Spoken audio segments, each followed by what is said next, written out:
Hello hi అందరికీ నమస్కారం. మనం ప్రస్తుతానికి బచ్చన్నపేట మండలం సాల్వాపూర్ గ్రామంలో మిద్దెల శ్రీధర్ గౌడ్ గారితో ఉన్నాం. టీఆర్ఎస్ పార్టీ సీనియర్ నాయకులు. ఈ 9.5 సంవత్సరాలు ఎలాంటి పరిపాలన అందించారు? దగ్గర కూతవేటి దూరంలో కూడా వాటర్ సౌకర్యాలు ఉన్నప్పటికీ కూడా ఈ విలేజ్కి వాటర్ రావట్లేదు, సాగు వాటరు. ఎందుకు, ఎక్కడ జేపీఎం జరుగుతుందో అతని ద్వారా అడిగి తెలుసుకునేందుకు ప్రయత్నం చేద్దాం. నమస్కారం సార్. సార్, ఇక్కడ మీరు 9.5 సంవత్సరాలు గౌరవ మాజీ ముఖ్యమంత్రి కానీ మాజీ ఎమ్మెల్యే గారు ఉన్నప్పుడు ఎలాంటి అభివృద్ధి కార్యక్రమాలు చేశారు సార్? నమస్తే అండి, నా పేరు మిద్దెల శ్రీధర్ గౌడ్. మాది సాల్వాపూర్ గ్రామం, బచ్చన్నపేట మండల్, జనగామ డిస్టిక్. పోయిన గవర్నమెంట్లోకి ఈ గవర్నమెంట్కి తేడా చూసుకుంటే ఎన్నో రకాల సంక్షేమ పథకాల విషయంలో ఎన్నో రకాల వెనుకబడ్డది.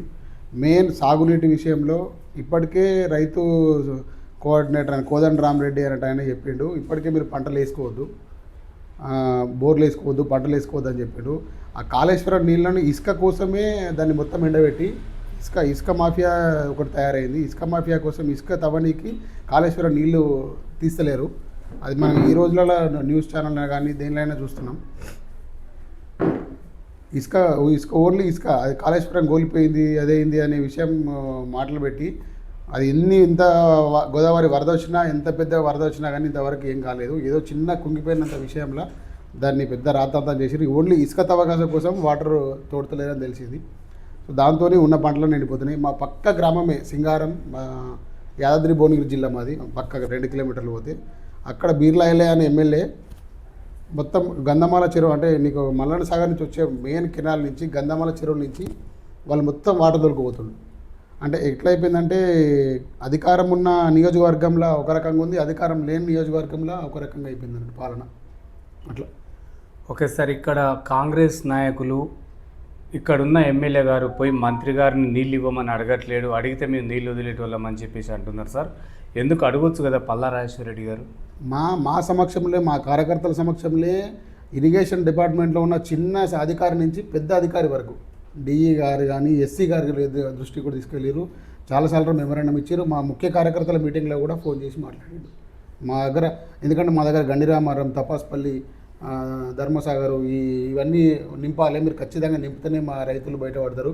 ఇన్నేళ్ళ నుంచి, ఈ 9 సంవత్సరాల నుంచి మేము ఎట్లా నింపుకున్నాము, ఇప్పుడు ఎట్లా వెనుకబడుతుంది, అంటే ఈ సంవత్సరం ఎందుకు ఎట్లా అవుతుంది, అంటే గవర్నమెంట్ మారంగానే ఎట్లా ఎందుకు అవుతుందని కూడా చాలాసార్లు ప్రశ్నించిండు. ఓకే సార్, ఇక్కడ మల్లన్న సాగర్ వాటర్ కానీ కొండపోశమ్మ సాగర్ కానీ కేసీఆర్ ఫామ్ హౌస్కే తీసుకెళ్ళిండు గతంలో ఉన్న ఎమ్మెల్యే గారు అని చెప్పేసి అంటున్నారు. ఎంతవరకు వాస్తవం? అదంతా తప్పుడు సమాచారం.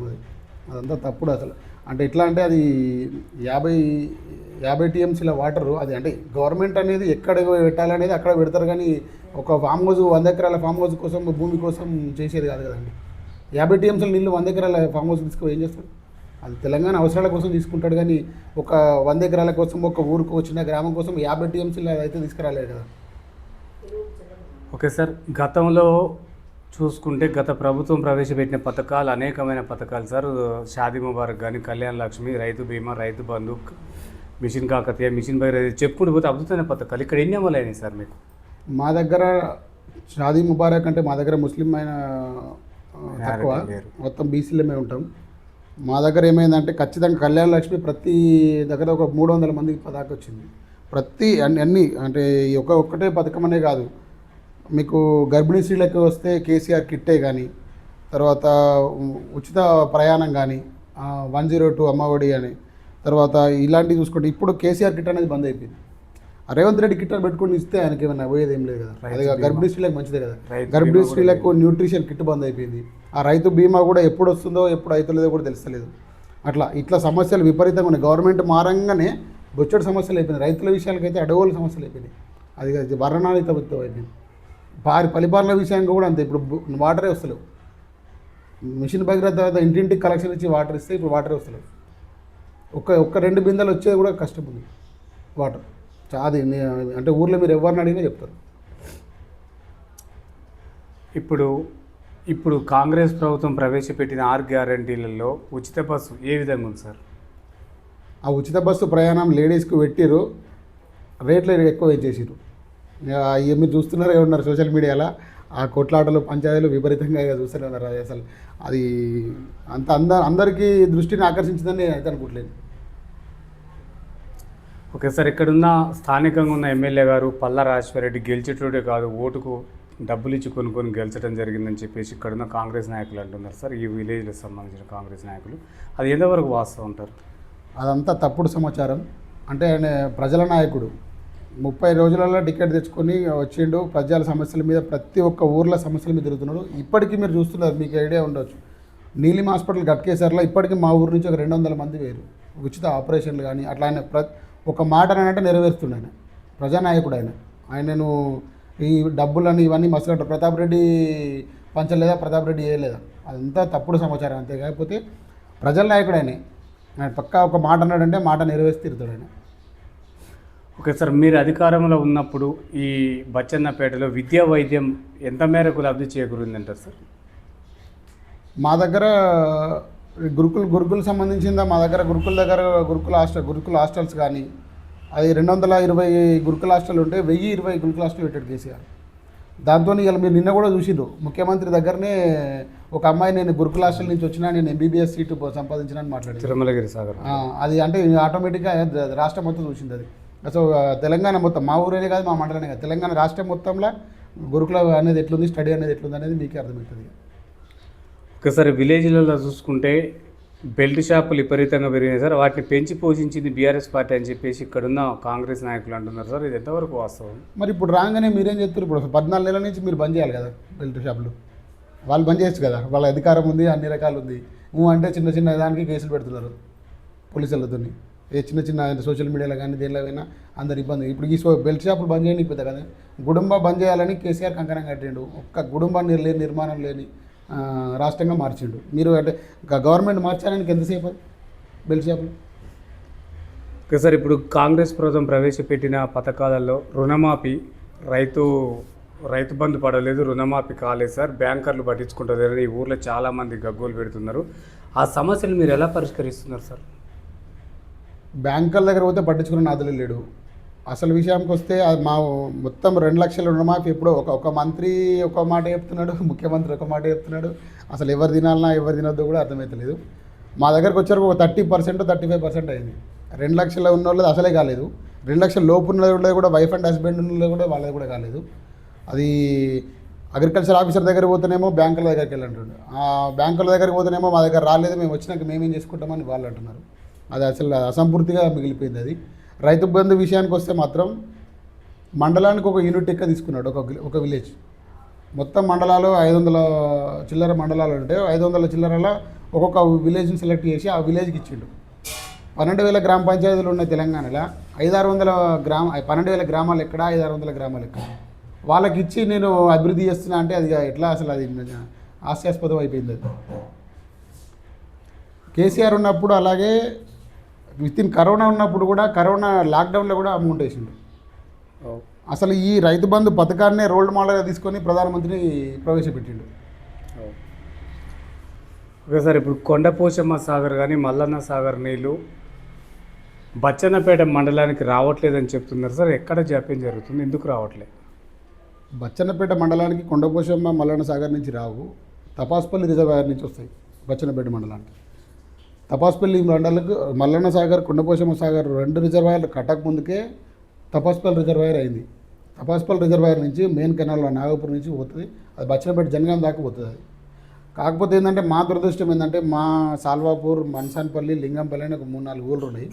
అవి హైయెస్ట్ రేట్ ఉన్నాయి. అంటే ఈ కెనాల్ కంటే హైట్లు ఉన్నాయి మా ఊరు. మా ఎమ్మెల్యే గారు దృష్టికి తీసుకుపోయినాం చాలాసార్లు అయినా, కానీ ఈసారి ఏంటంటే ఆటోమేటిక్గా ఒక 170 కోట్ల టెండర్లు కూడా అంటే వర్క్లు అప్పుడు కేసీఆర్ ఉన్నప్పుడు చేయించిండు, కానీ ఇప్పుడు ఈ గవర్నమెంట్ అది చేపిస్తలేదు. లేకపోతే ఈసారి ఖచ్చితంగా మా విలేజ్కి నీళ్ళు సాగునీరు వచ్చింది. నెక్స్ట్ టైం కూడా మా ఎమ్మెల్యే గారితోనే ఈ పని అవుతుంది, వేరే ఎవరితో కాదు. ఓకే సార్, గత ప్రభుత్వంలో బీసీ బంధు కానీ డబుల్ బెడ్రూమ్ ఇళ్ళు ఈ మండలానికి ఎన్ని వచ్చినాయి సార్?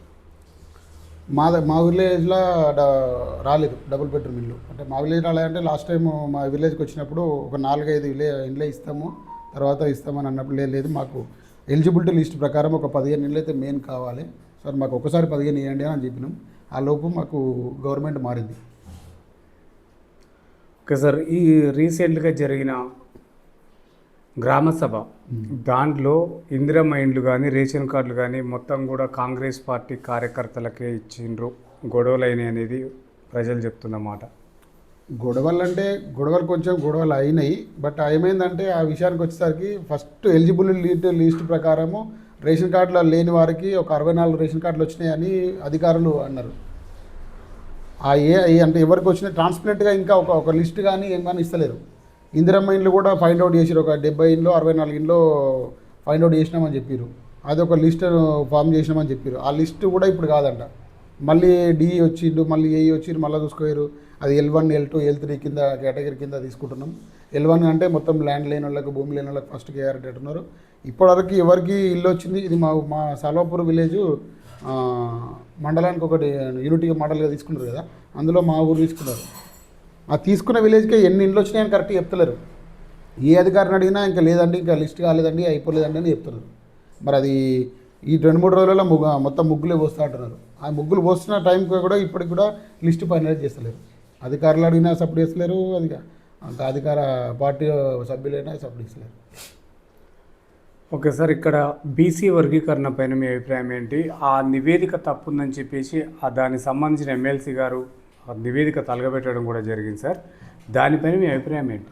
100% బీసీ నివేదిక తప్పని నేను కూడా సమర్థిస్తున్నాను. ఎందుకంటే కేసీఆర్ 2014 చేసినప్పుడు సమగ్ర కుటుంబ సర్వేలో బీసీల జనాభా 1,85,00,000 చిల్లర చూపించిండు. ఇప్పుడు 1,65,00,000 అంటే 10 సంవత్సరాలలో 1,85,00,000 ఉన్న జనాభా పెరుగుతుందా తగ్గుతుందా? పెరగాలి. పెరిగిన దానికి 21 లక్ష జనాలను మీరు తక్కువ చేసి చూపించారు. వాళ్ళ పార్టీలో ఉన్న ఎమ్మెల్సీలు ఎమ్మెల్యేలు అందరు తిరగబడ్డందుకే గవర్నమెంట్ ఒకసారి ప్రెస్ మీట్ పెట్టి అసెంబ్లీ సమావేశాలు అసెంబ్లీ పెట్టి అసెంబ్లీలో నీకు మేము చరిత్రాత్మకమైన నిర్ణయం తీసుకున్నామని చెప్పుకున్న వాళ్ళు మళ్ళీ రిటర్న్ అయ్యి మళ్ళీ రీసర్వే అని చెప్పారు. అంటే గవర్నమెంట్ ఫెయిల్ అయిపోయిందని లెక్క. మేము అర్థం చేసుకునేది ఏంటంటే గవర్నమెంట్కి 100% ఫెయిల్ అయిపోయి మళ్ళీ అవకాశం ఇచ్చింది. ఓకే సార్, బీసీ వర్గీకరణ అమలు అయితే న్యాయం జరుగుతుందా బీసీలకి? తప్పకుండా జరుగుతుంది. నేనైతే తప్పకుండా జరుగుతుందని విశ్వసిస్తున్నాను. ఓకే సార్, అట్లనే ఎస్సీ వర్గీకరణ పైన మందకృష్ణ మాదిగ గారు సుదీర్ఘమైన పోరాటం చేసి 30 ఏళ్ళ కళ నెరవేర్చుకున్నారు సార్. కేంద్రం నుంచి ఆదేశాలు వచ్చినప్పటికీ ఇక్కడ రాష్ట్ర ప్రభుత్వంలో రేవంత్ రెడ్డి గారు దాన్ని కొనసాగిస్తారా అంటే వాళ్ళు కాలయాపన చేసి ఇది కేంద్ర ప్రభుత్వమో ఎవరో చేసేది కాదు, మా నియంతృత్వం లెక్క అయిపోయింది. మందకృష్ణ కానీ ఎస్సీకి సంబంధించిన వాళ్ళు కానీ మా దగ్గర రావాలి, మేము ఇంప్లిమెంటేషన్ చేసినట్టు ఉండాలి. ఇప్పుడు ఏమైందంటే ఇక్కడ రేవంత్ రెడ్డి ఒక రాష్ట్ర గవర్నమెంట్ అడ్డుకునే పరిస్థితి లేదు. అది ఎట్లయింది, అదొక విప్లవం లాగా వచ్చింది. సో ఎటువంటి మనం ఎస్టాబ్లిష్ చేసినట్టు ఉండాలి, మనమే ప్రవేశపెట్టినట్టు ఉండాలి అనే ధోరణిలో ఉన్నది. ఓకే సార్, ఇప్పుడు బీఆర్ఎస్ ప్రభుత్వం మిషన్ కాకతీయ పథకం ద్వారా చెరువులు పూడికలు తీయటం జరుగుతుంది సార్. కాంగ్రెస్ వచ్చిన తర్వాత హైడ్రా అని చెప్పేసి అవినీతి పరులు అని చెప్పేసి కేసులు బుక్ చేస్తుంది, దానిపైన మీ అభిప్రాయం ఏంటి? నాకున్న సమాచారం ప్రకారం హైదరాబాద్ చుట్టుపక్కల ఉన్న ఇండ్లు కానీ హైడ్రా ద్వారా గుల్లగొట్టినాయి కానీ అంటే 2014 నుంచి కట్టుకున్న ఏం లేవు. నాకున్న సమాచారం అల్వాల్ కానీ ఇంకా చాలా ఏరియాలలో నేను చూసిన పాత చెరువులలో కూడా అంటే 30-40 సంవత్సరాల కింద గవర్నమెంట్ పట్టాలు ఇచ్చినవి కూడా వాళ్ళు డిమాలిజ్ చేస్తున్నారు. గవర్నమెంటే పట్టాలు ఇస్తుంది. సో వాళ్ళని కూడా డిమాలిజ్ చేస్తారు. అంటే ఇప్పుడు ఇచ్చింది కాదు కదా, వాళ్ళు 30-40 సంవత్సరాల నుంచి ఉన్నారు. ఒక్కసారి ఆధార బాధరా పోయి వాళ్ళని గుల్లగొట్టుడు కాదు. వాళ్ళు అసలు మీరు ఎట్లున్నారు బాబు, మీరు ఇంత ఎంకరేజ్ చేసిరు, మీరు ఇట్లా టైమ్ ఆఫ్ పీరియడ్ ఇచ్చి తీసేయాలి. ఇంకోటి గవర్నమెంటే ఇచ్చినప్పుడు ఇప్పుడు ఇంకోటి అప్పుడున్న లెవెల్ ట్యాంక్ ప్రకారం ఒక 100 ఎకరాల చెరువు ఉంటే 100 ఎకరాలు నిండేది. ఇప్పుడు అంత వాటర్ లేవు, అంటే అంత వాటర్ వచ్చి నిండుతలేవు. అది 30-40-50 ఎకరాల వరకే నిండుతుంది. సో అది దృష్టిలో పెట్టుకుని పాత గవర్నమెంట్లు ఏం చేసినాయంటే వాళ్ళకి పట్టాలు ఇచ్చేసినాయి. ఇప్పుడు వాళ్ళు వచ్చి మళ్ళీ దాన్ని అంత ఎంకరేజ్ చేసినారని వాళ్ళే అంటున్నారు. ఇచ్చింది ఆ గవర్నమెంటే, తీసేసేది ఆ గవర్నమెంట్. సో ఈ హైడ్రాతోని హైదరాబాద్ కాకుండా తెలంగాణ మొత్తంలో రియల్ ఎస్టేట్ పడిపోయింది, జీరోకి పడిపోయింది మొత్తం. ఓకే సార్, ఇప్పుడు సర్పంచ్ ఎన్నికలు మూసి 10 months కావచ్చు సార్, స్పెషల్ ఆఫీసర్లను పెట్టారు. వాళ్ళు ప్రజలకు అందుబాటులో ఉండట్లేరట, సమస్యలు మాకు చెప్పకండి అని చెప్పేసి ప్రజల్ని కూడా దూషించడం జరుగుతుంది సార్. దీనిపైన మీ అభిప్రాయం ఏంటి? స్పెషల్ ఆఫీసర్ల బాధ ఎప్పుడు తప్పుతుంది అంటారు?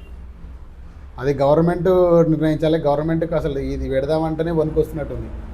ఫస్ట్ ఆఫ్ ఆల్ అంటే ఏమంటారు ఇంటెలిజెన్స్ నిఘా అంతా చెప్తున్నది ఇప్పుడు పార్టీ అంతా బాగాలేదు, ఇంకా ముందుకు పోవాలి, ఇంకా ముందుకు పోవాలి అని అంటున్నారంట.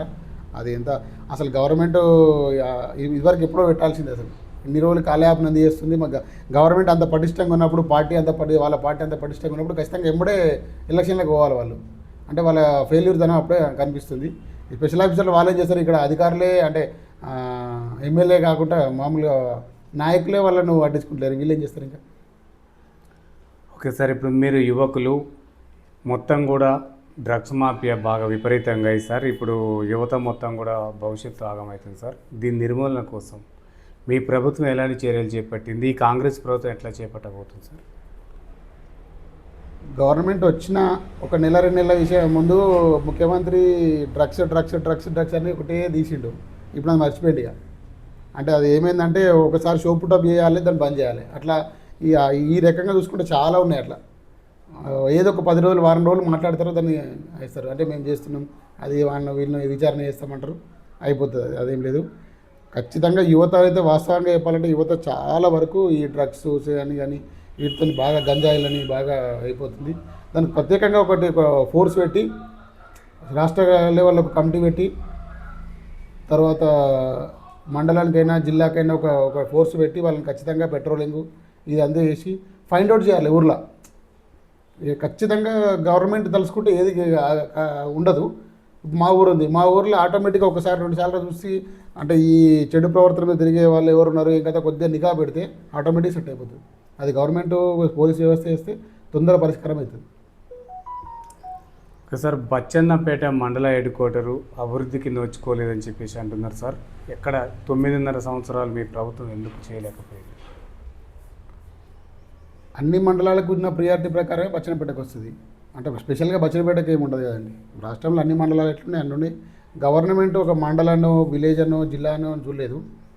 ప్రతి ఒక్క రైతును డైరెక్ట్ రైతు అకౌంట్లకే, రైతుకే డైరెక్ట్ ఈ దళారీ వ్యవస్థ అనేది ఉండొద్దు అని ఏది ఉన్నా. అంటే కళ్యాణ లక్ష్మి చూసుకోండి, రైతు బంధు చూసుకోండి, ఏ పని ఏది వచ్చినా ట్రాన్స్పరెంట్గా అయింది. నిధులు కానీ అవన్నీ ట్రాన్స్పరెంట్గా పోయినాయి. సో రైతులందరూ హ్యాపీగా ఉన్నారు.